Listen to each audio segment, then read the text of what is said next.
Saudara, pembahasan lebih lengkap mengenai pengusutan pelanggaran pidana di kasus pagar laut di Kabupaten Tangerang ini sudah bersama kami di Kompas Petang, Ketua Riset dan Advokasi LBH PP Muhammadiyah, Pak Gufroni, yang juga merupakan pelapor dalam kasus pagar laut di Kabupaten Tangerang ini. Selamat petang, salam sehat, Mas Gufroni.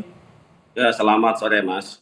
Mas Gufroni, dalam pelaporan yang Anda layangkan ini sebenarnya siapa yang Anda laporkan dan bukti apa yang disertakan dalam kasus pagar laut di Tangerang ini?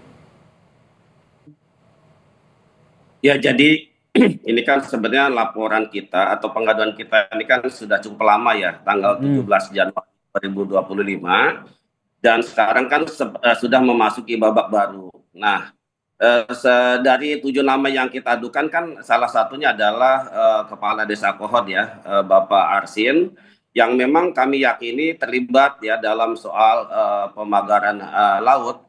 Namun demikian tentu meskipun ini sudah masuk tahap penyidikan, maka kami sangat berharap untuk segera ada pengumuman siapa saja yang dijadikan tersangka dalam kasus pemagaran laut dan juga soal HGB dan SHM yang kemudian terbukti palsu. Kalau kita lihat kan pelapor lain juga menginformasikan bahwa sebenarnya sudah ada 3-4 tersangka. Anda sudah mendapatkan informasi itu soal perkembangan kasus ini? Ya, betul, memang kami sudah mendengar ya bahwa akan ada beberapa orang tersangka dan bisa jadi nanti jumlahnya bisa bertambah ya.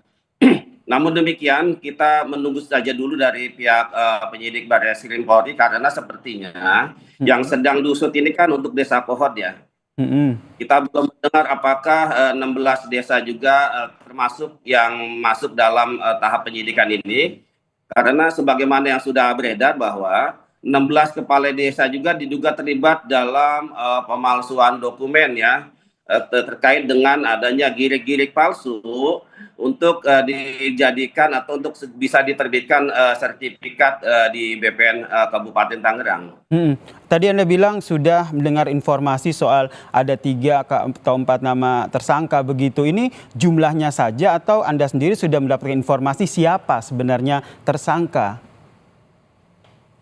Kalau untuk siapa saja tersangka, tentu kami belum bisa memastikan ya.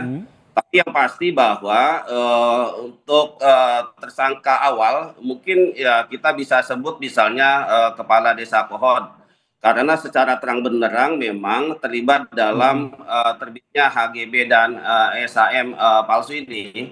Ini sudah terkonfirmasi oleh pihak kepolisian? Ya, oleh pihak kepolisian.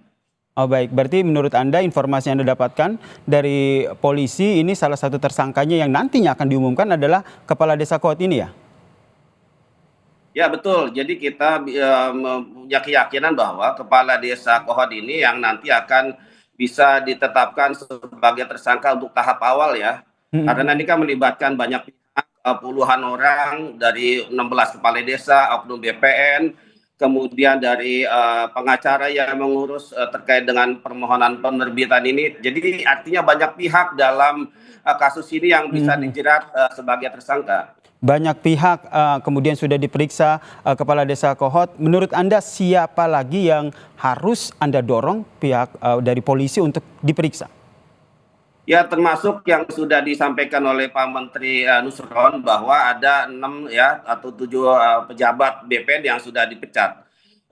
Maka tentu oknum-oknum BPN yang terlibat dalam penerbitan HGB dan ASM juga harus segera ditetapkan sebagai tersangka, karena sudah terang alat buktinya ya terkait dengan adanya penerbitan HGB dan SHM itu yang belakangan ternyata itu adalah ternyata memang menyalahi aturan dan terindikasi ada tindak pidana di situ. Kita nantikan ya seperti apa keterangan resmi dari polisi terkait dengan siapa saja sebenarnya menjadi tersangka terkait dengan kasus pidana di pagar laut Kabupaten Tangerang ini. Terima kasih Ketua Riset dan Advokasi LBH PP Muhammadiyah, Mas Gufroni, telah bergabung bersama kami di Kompas Petang. Salam sehat Mas Gufroni. Salam sehat semua. Terima kasih Mas.